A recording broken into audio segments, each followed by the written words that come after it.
पूरा सुनना, अपनी हंसी नहीं रोक पाओगे, सच बता रहा हूँ। मैडम बच्चों से बोली, क्लास में जो बेवकूफ हो वो खड़ा हो जाए। पप्पू मासूमियत से खड़ा हो गया।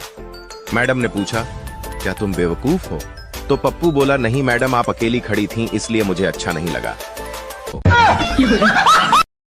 दोस्तों, एक सेठ 5 रुपए की रोटी बेचता था। उसे रोटी की कीमत बढ़ानी थी, लेकिन बिना राजा की अनुमति के कोई भी अपने दाम नहीं बढ़ा सकता था। एक दिन सेठ राजा के पास गया और बोला, महाराज मुझे रोटी का दाम 10 रुपए करना है। राजा बोला, तुम 10 नहीं 30 रुपए करो। सेठ बोला, महाराज इससे तो हाहाकार मच जाएगा। राजा बोला, तुम इसकी चिंता मत करो। अगले दिन सेठ ने रोटी का दाम बढ़ाकर 30 रुपए कर दिया। शहर में हाहाकार मच गया। सभी राजा के पास पहुँचे, बोले, महाराज यह सेठ अत्याचार कर रहा, 5 की रोटी 30 में बेच रहा। राजा ने अपने सिपाहियों को कहा, उस गुस्ताख सेठ को मेरे दरबार में पेश करो। सेठ जैसे ही दरबार में पहुंचा, राजा ने गुस्से में कहा, तूने बिना मुझसे पूछे रोटी का दाम कैसे बढ़ा दिया? सेठ कुछ बोल पाता इससे पहले ही राजा ने सेठ को आदेश दिया, तुम रोटी कल से आधे दाम में बेचोगे, नहीं तो तुम्हारा सर कलम कर दिया जाएगा। आदेश सुनते ही पूरी जनता जोर जोर से बोली, महाराज की जय हो, महाराज की जय हो। दोस्तों फिर क्या था, अगले दिन से 5 की रोटी 15 में बिकने लगी।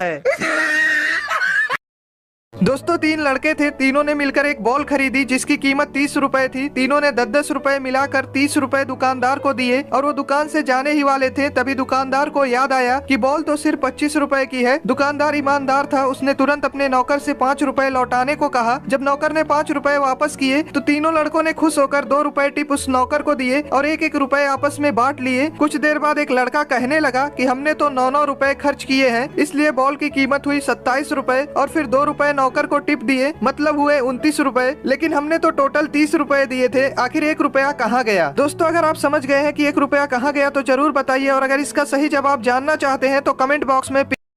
अरे बेटा सुन। जी सर। कल आप आपके मम्मी पापा को लेकर आना, नहीं तो क्लास में बैठने नहीं दूंगा। और उनको बोलना कि 3 महीने की फीस भी भरे। ठीक है सर। ये कहाँ जा रही है?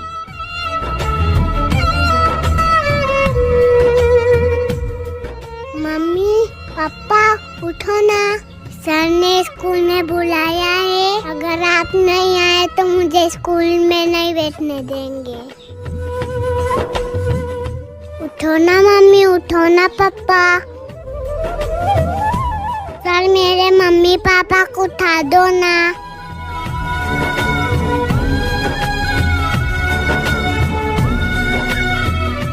ये वीडियो पर कितने स्टार दोगे? हमारे घर की लाइट तभी जाती है जब हमारे फ़ोन में बैटरी कम होती है। गलती चाहे कोई भी हो, मोबाइल पे ही आकर ख़त्म होती है। पढ़ाई से हटकर पैशन को करियर बनाने के बारे में सोचें तो कभी कभी घर वाले ही साथ नहीं देते हैं। कपड़ा हमें कोई भी पसंद आ जाए, प्राइस टैग देख कर ही लेते हैं। रिश्तेदार जाते हुए पैसे दे रहे हो तो मम्मी को देखकर मना ही करना पड़ता है। कभी कभी कुछ असाइनमेंट्स का सिलेबस से कुछ लेना देना नहीं होता, फिर भी पूरा करना पड़ता है। रात को नींद आ रही हो और उस वक्त ना सोएं तो पुरानी सारे दुख याद आ जाते हैं, लेकिन नींद नहीं आती। मोटिवेशन हमसे भले ही जितना मर्जी ले लो, लेकिन आर्ग्यूमेंट्स के टाइम हमें कोई बात याद नहीं आती। समोसे में काजू निकल जाए तो बहुत स्पेशल फील होता है। हमारी आंखें नहीं रोती, हमारा दिल रोता है। न जाने कितनी बार टूटता है, एक ही तो दिल है। हमेशा महसूस होता है कि मिडिल क्लास होना कितना मुश्किल है। सालों से संजोई प्यारी सी चिड़िया अचानक आंसुओं से रूठ गई। मेहंदी का रंग भी ठीक से नहीं निकला था कि सारी चूड़ियां टूट गई। बहुत चुन चुन कर एक सपना सजाया था, 8 साल के इंतजार के बाद उनसे ब्याह रचाया था। खुशियों के तिनकों से बुना एक आशियाना सजाऊंगा। झूठे थे वो कह कर गए थे कि मैं वापस जरूर आऊंगा। कल की बातों को याद करके मन कहीं खो रहा था। घर के बाहर बैठा पंछी खामोश होकर रो रहा था। अचानक एक कॉल की आवाज आई। उनका दीदार करने के लिए भागी चली आई। कॉल उठाते ही एक अजीब सी आवाज आई और जोर जोर से उनका नाम चिल्लाने लग गई कि माँ समझ गई कि अब उनका लाडला घर वापस कभी नहीं आएगा। उजड़ गया सुहाग, मिट गया सिंदूर। समझ ही नहीं आया कि कैसे यकीन करती कि अब उसका हमसफर कभी उस पे इश्क नहीं जताएगा। सबसे मुश्किल चीज होती है इस दुनिया में अपने हमसफर को खो देना, वो भी तब जब बरसों से किए इंतजार के बाद पल भर में सब कुछ उजड़ जाए।